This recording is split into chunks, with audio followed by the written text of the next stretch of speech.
ইন্নাল্লাযীনা ইয়াতলুনা কিতাবাল্লাহ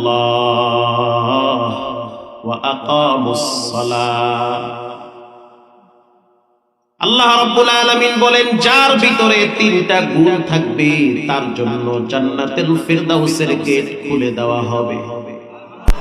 আরো জোরে বলেন। এই যে সুবহানাল্লাহ বললেন, সহিহ হাদিস বলার সাথে সাথে জান্নাতে একটা গাছ লাগায় দেওয়া হবে। সুবহানাল্লাহ।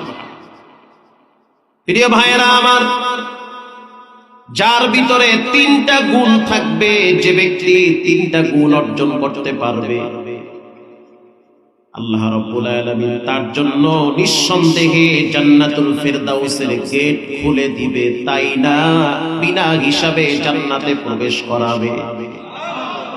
বলেন কয়টা গুণ? তিনটা। ইন্নাল্লাযীনা ইয়াতলুনা কিতাবাল্লাহ, নিশ্চয়ই যারা কোরআন তেলাওয়াত করে, যারা কোরআন পড়ে তারা কোনোদিন ঘুষের বেল্ডিং পকেটে নিতে পারে না। যারা কোরআন তেলাওয়াত করে তারা কখনোই ভাষা খারাপ করতে পারে না। যেই জবান দিয়া কোরআন পড়ে সেই জবান দিয়া আরেক ভাইয়ের ব্যাপারে খারাপ মন্তব্য করতে পারে না। দুই নম্বরে ওয়া আকামুস সালাহ, যারা আল্লাহর বিধান পাঁচ ওয়াক্ত সালাত আদায় করে, নামাজ পড়ে। আল্লাহর রাসূল বলেন, আউয়ালু মা ইউহাসাবু বিহিল আবদু ইয়াউমাল কিয়ামাতিস সালাহ, কিয়ামতের দিন সর্বপ্রথম নামাজের হিসাব একজনই নেবেন, তিনি হলেন কে? আল্লাহ তাআলা। যার ভিতরে তিনটা গুণ থাকবে সে সফল। যার ভিতরে তিনটা গুণ থাকবে সে ঘরের ভিতরে নিরাপদে থাকবে।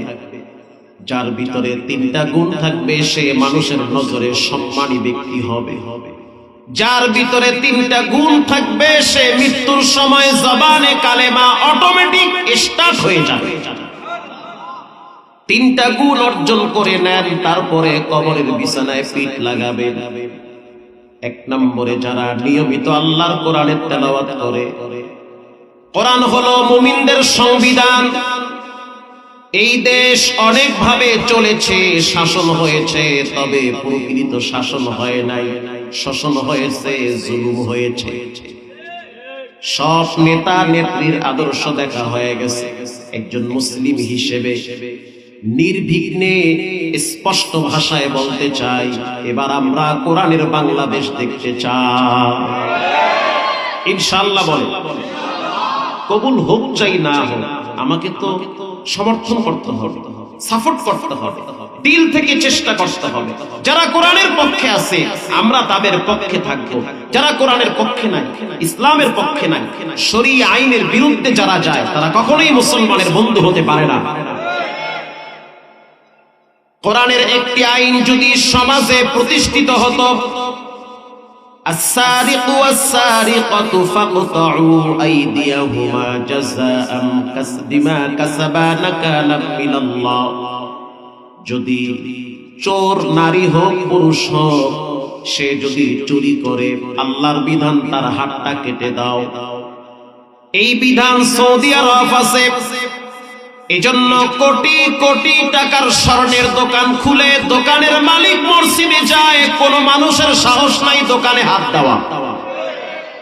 হাত দেওয়ার আগে বারবার চিন্তা করে হাত আর এখানে থাকবে না, ধরা পড়লে হাত কেটে যাবে।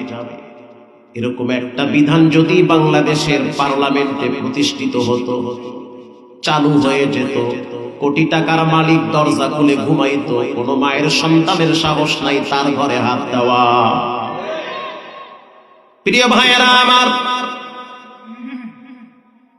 বিবাহিত পুরুষ বিবাহিত নারী অবহিত সম্পর্কে যদি লিপ্ত হয়, আল্লাহর বিধান তাকে গলা পর্যন্ত মাটিতে গেড়ে পাথর মেরে উড়ায়া দাও। একটা বিধান যদি সমাজের ভিতরে প্রতিষ্ঠিত থাকতো, কসম আল্লাহর, কোন ঘরে পরকীয়া চলতো না, চলতো। আমরা খালি দেশের ভিতরে শান্তি চাই, কিন্তু কোরআনের আইন চাই না। কসম আল্লাহর, কিয়ামত কায়েম হবে, তারপরও সমাজে শান্তি হবে না যতদিন সমাজে কোরআন প্রতিষ্ঠিত না হবে। ইন্নাল্লাযীনা ইয়াতলুনা কিতাবাল্লাহ, নিশ্চয়ই যারা কোরআন তেলাওয়াত করে, কোরআনের বিধান যারা দিল থেকে গ্রহণ করে, কোরআনের আইন যারা দিল থেকে ভালোবাসে, তাদের মৃত্যুর পরে তাদের জন্য জান্নাতের গেট খুলে দিবেন কে? একটা সময় এমন ছিল যখন মানুষের ঘর থেকে কোরআনের আওয়াজ বের হতো।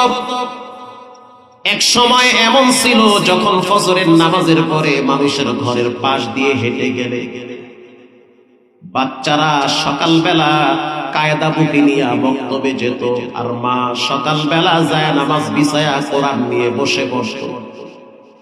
ওই সময় সমাজটা সুন্দর ছিল, ঘরটাও সুন্দর ছিল। আর এখন সকালবেলা আর দুপুর বেলা নাই, রাত্র 3টার সময়ও যদি মানুষের ঘরের পিছন দিয়ে হেঁটে যান, কিরণমালা জি বাংলার আওয়াজ পাওয়া যায়। ওই ঘরে শান্তি কেমনে? কোরআনের ভিন্ন আয়াতে রব্বুল আলামিন বলেন, وَنُنَزِّلُ مِنَ الْقُرْآنِ مَا هُوَ شِفَاءٌ وَرَحْمَةٌ لِّلْمُؤْمِنِينَ। কোরআন হলো ঔষধ। কোরআন কি? কোরআনের ছিটা ফোঁটা যার ঘরে ঢুকবে ওই ঘরে নাস্তিক তৈরি হবে না। আমি আপনার যদি একটা বাস্তব ঘটনা বলি, আপনি তো ফজরেই যাবেন। মিরপুরে বর্তমান সে রানিং একজন মেজর, তো ওই ক্যান্টনমেন্টে আমার আপন মামাতো ভাই একজন চাকরি করে সেনা অফিসার। তো মামায়ও ছিল, সে রিটায়ার্ড হয়েছে। তো ভিতরে গেলাম একবার, বেড়াইতে গেছি। ফজরের নামাজ আদায় করলাম ক্যান্টনমেন্ট মসজিদে। বিশ্বাস করেন, ফজরের নামাজের টাইমে দেখলাম শত শত মুসলমান মায়ের সন্তান সেনা অফিসারেরা সিজদায় গিয়ে রবের কদমে লুটিয়ে পড়ে। আল্লাহু আকবার। প্রথম কাতারে দেখলাম একজন মেজর অথবা ব্রিগেডিয়ার জেনারেল হতে পারে, ভালো একজন অফিসার। সাধারণত বড় অফিসার ফজরে মসজিদে আসে না। যে যত বড় অফিসার সে তত মসজিদ থেকে দূরে, যে যত বড় টাকাওয়ালা সে তত মসজিদ থেকে দূরে, যে যত ক্ষমতার মালিক সে তত মসজিদ থেকে দূরে। তাদের স্থান হলো পার্কে, আর দুর্নীতিবাজের আড্ডাখানায়, আর ক্লাবে, আর নাইট ক্লাবের বারগুলায়। এটাই বাস্তবতা। মেজর সাহেব একজন বড় অফিসার, সে প্রথম কাতারে দাঁড়িয়ে আছে। ইমাম সাহেব প্রশ্ন করলো, স্যার ফজরের টাইমে সাধারণত আপনি মসজিদে আসেন না, আজকে কেন আসলেন? সে জবাব দিল, আমি তো সিফায় পড়ে আইছি। কিসে পড়ে? সিফায় পড়ে। সিফা বোঝেন তো, মানে ফাঁসে গেছে। কেমনে ফাঁসলেন? আপনার তো সিকিউরিটির অভাব নাই। সে জবাব দিল, আমার মেয়ে বিবাহ দিছি, আমার মেয়েটা দিনদার, আমার জামা ইঞ্জিনিয়ার, সেও দিনদার, তারা নামাজ পড়ে। আল্লাহর দয়ায় আমার মেয়ের একটা ছেলে হয়েছে, মানে আমার নাতি। আমার মেয়ে নিয়ত করছে আমার নাতিটারে প্রথমে কোরআনের হাফেজ বানাবে, তারপরে জেনারেল লাইনে শিক্ষিত বানাবে। এই নাতিটা কয়েক সপ্তাহ পর্যন্ত বাসায় বসে বসে একজন আলেমের কাছে কোরআন শিখে, মাসআলা শিখে। মাসআলা শিখতে গিয়া সেই আলেম বলেছিল, প্রত্যেকটা পুরুষের জন্য মসজিদে গিয়া জামাতের সহিত নামাজ আদায় করা ওয়াজিব, করতে হবে। আল্লাহর রাসূল বলেছেন, যেই ঘরে পুরুষ মানুষ আছে কিন্তু ফজরে মসজিদে যায় না, জামাতের সহিত নামাজ আদায় করে না, আমার মনে চায় সেই ঘরটায় আগুন ধরায় দেই। কেন দেই না? সেই ঘরে মহিলা আছে, বাচ্চা আছে, এজন্য দেই না। তাহলে বুঝেন মসজিদে গিয়া জামাতের সহিত নামাজ আদায় করা কি পরিমাণ গুরুত্ব। ইচ্ছা করে যদি জামাত তরক করে, অনেক সময় তার স্থান মুনাফিকদের খাতায় চলে যায়। মুনাফিকদের অন্যতম একটা ক্যারেক্টার, তারা ম্যাক্সিমাম টাইমে একা একা নামাজ পড়ে। আর ইমানদারের আলামত পৃথিবী একদিকে, আমার নামাজ জামাতের সহিত আরেকদিকে। আজকে বৃহস্পতিবার, আমার মেয়েটা বেড়াইতে আসছে, সাথে নাতিও আসছে। ফজরের আজান যখন হয়ে গেল, তখন আমার নাতিটা তার মেয়ের সাথে জাগ্রত হয়েছে। জাগ্রত হওয়ার পরে আমার বেডরুমের দরওয়াজায় আইসা নক করে আর বলে, নানু তুমি কি মসজিদে যাবা না? আব্বু তো মসজিদে গেছে। আমি তখন বললাম, আমি সেনা অফিসার, কিছু নিয়ম কানুন আছে, সিকিউরিটির ব্যাপার আছে, কিছু ফরমাবন্দারি করতে হয়। তখন আমার ওই মাসুম বাচ্চা সেই নাতি বলতেছে, যেই ঘরের নানু ফজরে মসজিদে যায় না, এমন বেনামাজি নানুর ঘরে আমি থাকতে চাই না। এই ছোট্ট মাসুম বাচ্চার মুখে যখন এই কথা শুনলাম, তখন বুঝলাম ওর ভিতরে কোরআনের নূর ঢুকছে। আল্লাহু আকবার বলে। আমগো এলাকায় নতুন একজন এসপি হইছে, এই বয়ান তো হারা দুনিয়ায় যায়। আমগো এলাকায় নতুন এসপি সাহেব বিয়ে করছে। আশ্চর্য বিষয় হলো, ফজরের টাইমে আমরা মসজিদে আইছি নামাজের জন্য, মাহফিলে ছিলাম, বাসায় আর ঘুমাই নাই, গেছি মসজিদে। ও আল্লাহ, গিয়ে দেখি এসপি সাহেব সামনের কাতারে বয়া বয়া তসবিহ পড়ে। কি আপনি হেন আইলেন? আমি তো আসলে ঘরেই পড়তাম, যে শীতের মধ্যে রাস্তায় নামাজ যায়, বইয়ের ঠেলায় বইরে আইছে। অকল আমার বাপে আমারে বিয়ে করাইছে মৌলানা মাইয়া, হে দেখি 2 লাইন বেশি বলছে। আমারে কয় ফজরের টাইমে তুমি মসজিদে যাবা না আমি যাবো? তাহলে চিন্তা করেন, কোরআনের ছিটা পোটা, কোরআনের ন্যূনতম কোন জ্ঞান, কোরআনের আওয়াজ যেই ঘরে ঢুকবে, ওই ঘরে 2-4 জন নামাজিওয়ালা থাকবেই। ওই ঘর নাস্তিক দখল করতে পারে। আগের যুগে মহিলাদের ভিতরে কোরআন তেলাওয়াতের প্রতি আকর্ষণ ছিল। পেটে বাচ্চা নিয়ে ঘরের মায়েরা ঘরে আড়াল হয়ে যেত, কারণ তাদের শারীরিক পরিবর্তন যখন ঘটে, তখন তারা লজ্জায় রাস্তায় বের হয় না। কথা কন না? এক সময় এমন, এক সময় মা খালাকে দেখছি পেটে বাচ্চা আসলে তারা আপন মানুষের সামনেও যাইতো না, লজ্জা পাইত, ঘরে আড়াল হয়ে যেত। বেশিরভাগ সময় তারা যায় নামাজে কাটাইত, আর চোখের পানি ছেড়ে দিয়ে বলতো, আল্লাহ এমন সন্তান দিও না যেই সন্তান প্রতিবন্ধী হয়, যেই সন্তান ব্রেন দুর্বল হয়। যত কষ্ট আমি মাকে দাও, পেটের বাচ্চাটারে দিও না। মা পেটে বাচ্চা নিয়ে দুরূদ শরীফ পড়ে, কোরআন তেলাওয়াত করে, জিকির আজকার নিয়ে ব্যস্ত থাকে, শুধুমাত্র বাচ্চার স্বার্থের জন্য। কথা কন না? এজন্য আগের যুগের বাচ্চারা ভদ্র হয়েছে বেশি, দিনদার বেশি হয়েছে। আর এই যুগে 13 বছরের পোলা হেও দেখি চাচার সামনে বিড়িটা।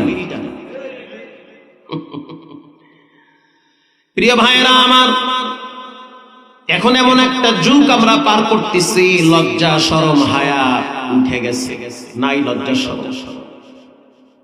মহিলাদের পেটে বাচ্চা আসছে, পেট সহ ফেসবুকে ছাইরা দিছে, আলহামদুলিল্লাহ। কথা কম না? যুবক ভাইরা, ঠিক না ব্যাঠি? মানে পেট সহ একেবারে ড্রাম সহ ছাইরা দিছে, যে আলহামদুলিল্লাহ, ও আল্লাহ শুকরিয়া আদায় করছে।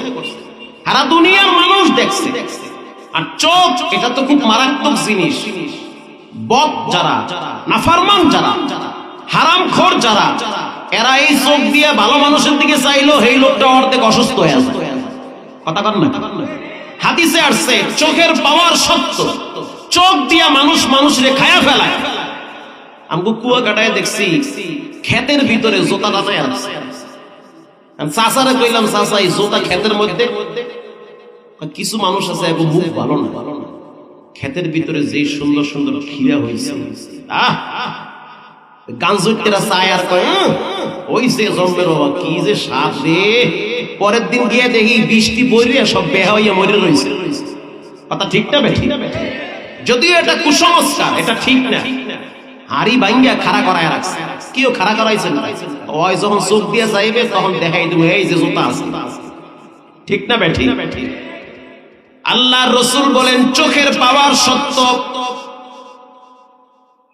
যে সমস্ত মা বোনেরা পেটে বাচ্চা নিয়া ফেসবুকে পেট সহ ছেড়ে দেয়, এদের শেষ পরিণাম ভয়াবহ হবে। একজনের বাচ্চা হওয়ার পরে নিয়ে গেছে হুজুরের দ্বারে, হুজুর একটু দোয়া করে দেন।